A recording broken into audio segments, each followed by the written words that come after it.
Lors de la Business Tour, j'ai reçu une dame qui est venue me voir et m'a dit que son grand-père était un multimilliardaire en Afrique. Mais malheureusement, à nos jours, les petits-enfants de son grand-père sont très pauvres. Ils ne ressemblent même pas à des enfants qui ont eu dans leur famille une personne multimilliardaire. Et ça a attiré mon attention pour faire cette vidéo aujourd'hui et vous sensibiliser sur ce genre de né riche mais fini pauvre. Mais avant de commencer, j'aimerais prendre la peine pour vous dire merci. Merci à toutes ces personnes-là qui soutiennent la chaîne, qui soutiennent mes activités. Merci pour toutes ces personnes qui laissent des commentaires lorsque je fais des vidéos. Je salue particulièrement Marnette du Canada, une fidèle auditrice qui laisse toujours des commentaires. Marnette, je t'encourage dans tes activités et je te dis merci beaucoup.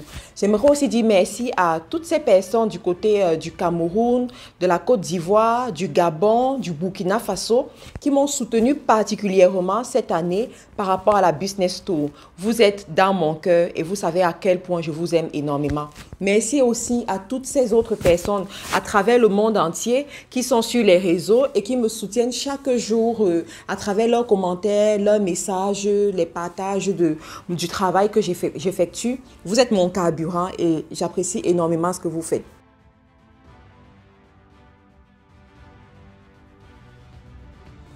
Alors aujourd'hui, j'aimerais prendre la peine pour vous expliquer qu'est-ce qui se passe souvent dans les familles riches pour que, à un moment donné, on ait un milliardaire et après le milliardaire, il n'y a plus personne qui se distingue en affaires, qui se distingue à devenir riche également. L'une des premières causes que j'ai déterminées, c'est quoi?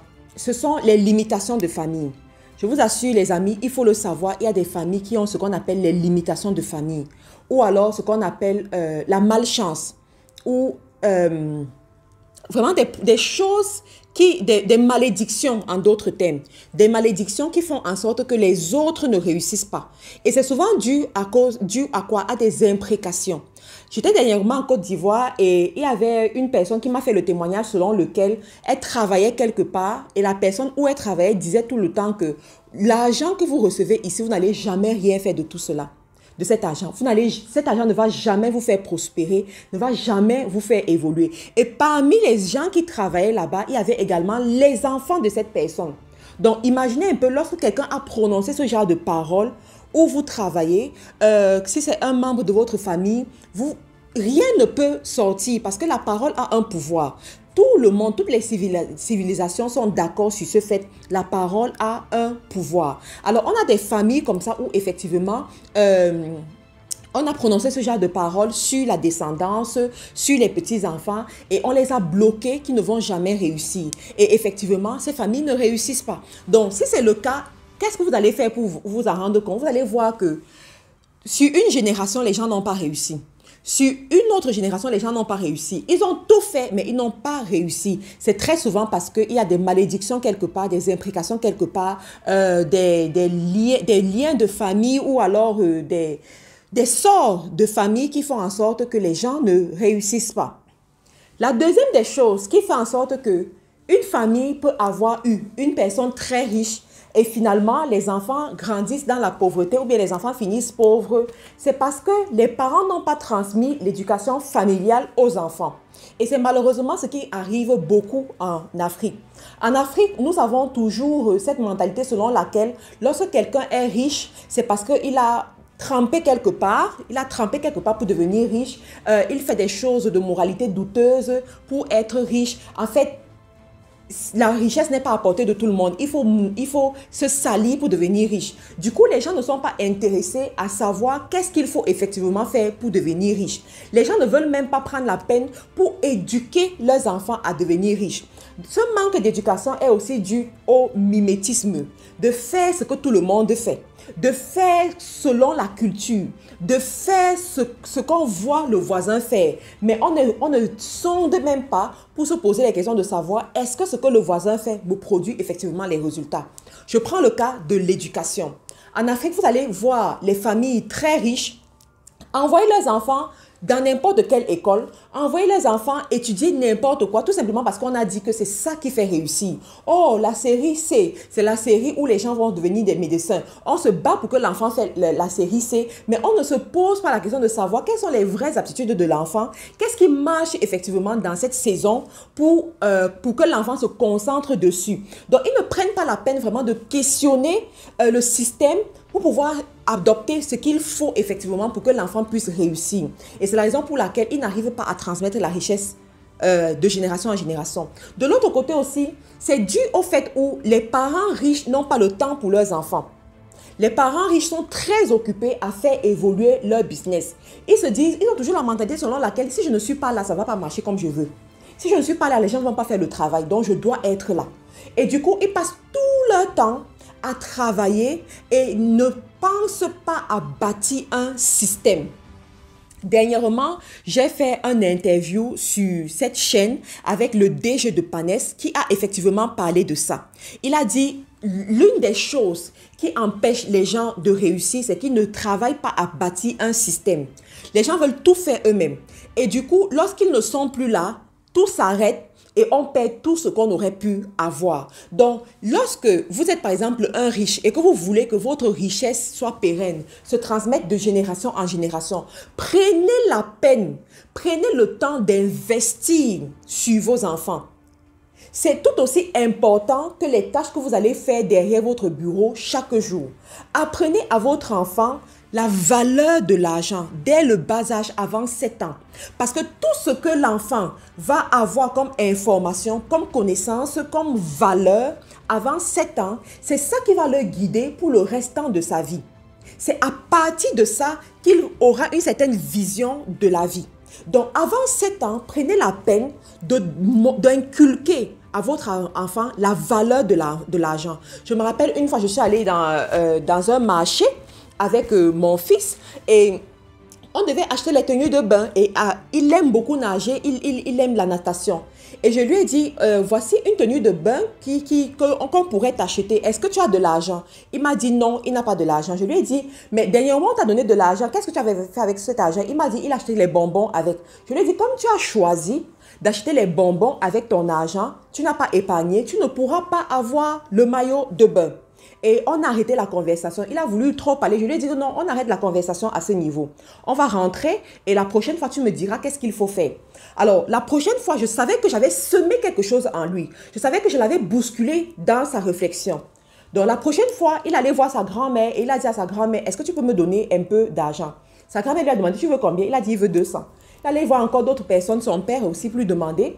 Et ensuite, il m'a dit, maman, voici l'argent que je suis en train de garder pour pouvoir m'acheter mon maillot de bain.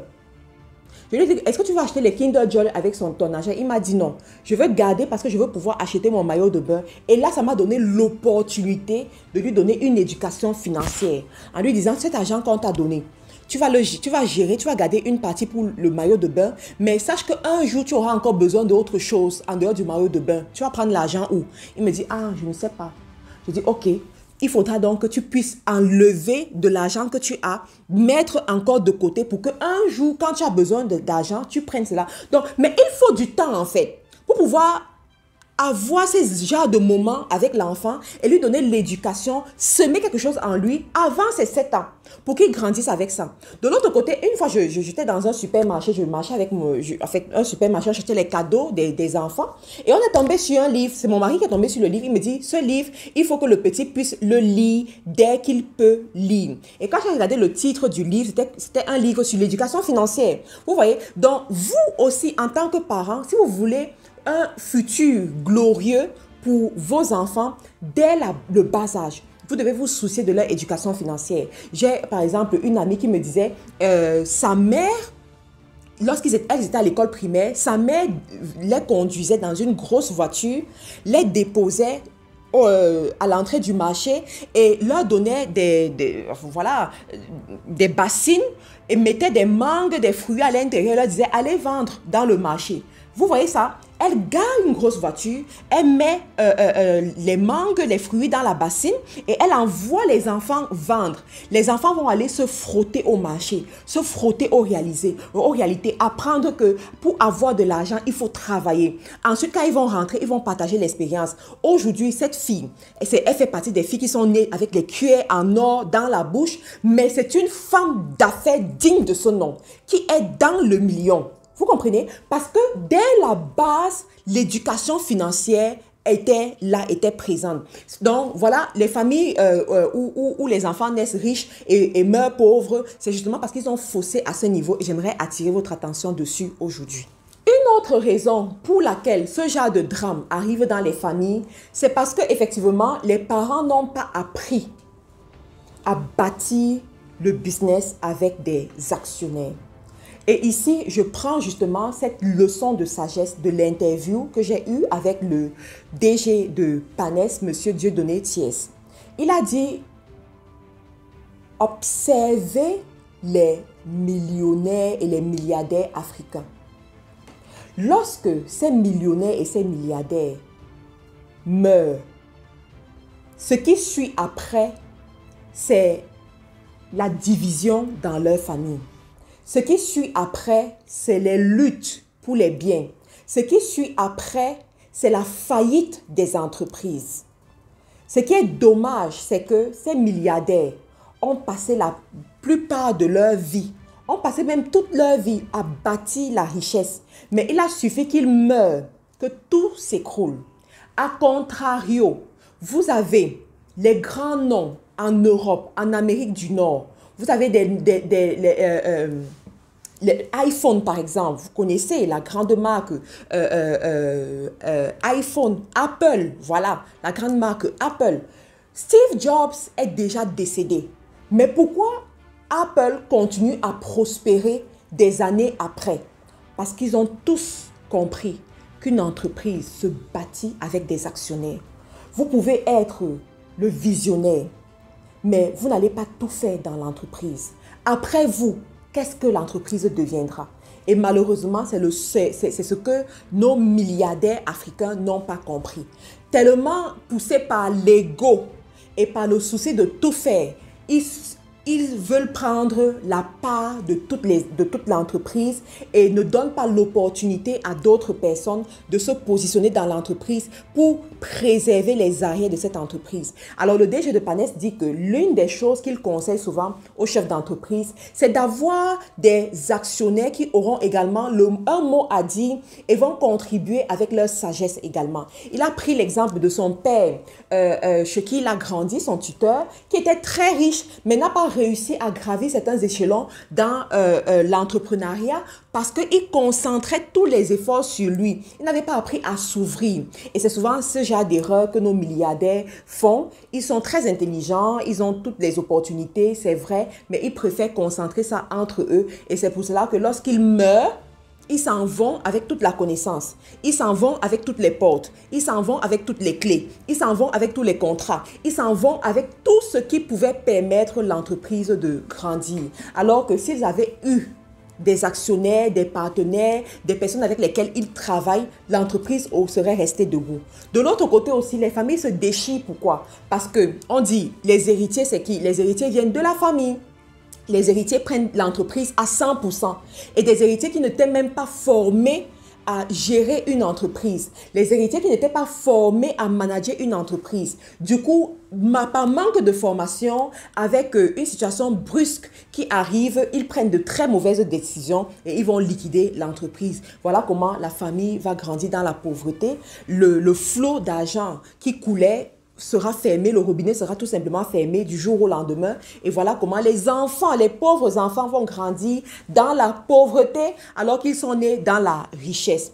De l'autre côté aussi, l'un des problèmes qui amène ces familles à ce niveau, c'est quoi? C'est la polygamie, tout simplement. Vous allez voir beaucoup de ces hommes, à un moment donné, lorsqu'ils ont beaucoup d'argent, ils vont prendre une autre femme, ils vont prendre d'autres femmes. J'étais surprise, par exemple, dernièrement, d'écouter une jeune fille de moins de 45 ans dire qu'elle s'est mariée avec son mari, elle était la première femme. Et en moins de 7 ans, son mari a aligné 14 autres femmes. Imaginez.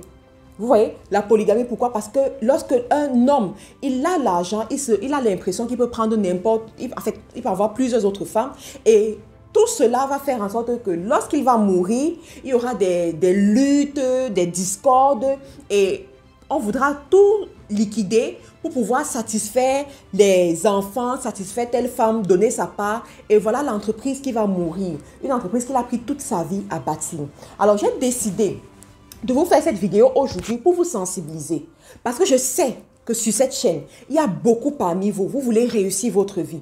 Beaucoup parmi vous, vous sacrifiez vos désirs, vos plaisirs, votre temps libre pour construire une vision, pour construire une entreprise. Mais il serait triste que demain, vos enfants ne puissent pas profiter de cela parce que vous avez raté à certains niveaux, parce que vous avez pris de mauvaises décisions, parce que vous n'avez pas su gérer votre temps, vous n'avez pas su qu'est-ce qui était la priorité. Donc, je voulais attirer votre attention aujourd'hui. Je vous remercie d'avoir pris la peine d'écouter cet enseignement vidéo jusqu'à la fin. Merci encore pour votre fidélité. Merci de me laisser un commentaire aussi sous la vidéo pour me dire qu'est-ce que vous pensez de ça. Est-ce que j'ai oublié un autre point qui est important où je devais parler? Dites-moi en commentaire et je serai très ravie de vous lire. N'oubliez pas aussi d'acquérir votre nouveau livre qui est disponible, Proclame sur ton business. Vous aurez tous les liens en description de la vidéo. Vous pouvez le commander quel que soit le pays dans lequel vous êtes. Je serai très heureuse de vous le livrer, voilà, et de dédicacer le livre si jamais je me retrouve dans le même pays que vous. Merci encore pour votre fidélité et à une autre vidéo. Proclame sur ton business. C'est le nouveau livre de Marthe-Karine Diakou, consultante en affaires, experte en marketing digital.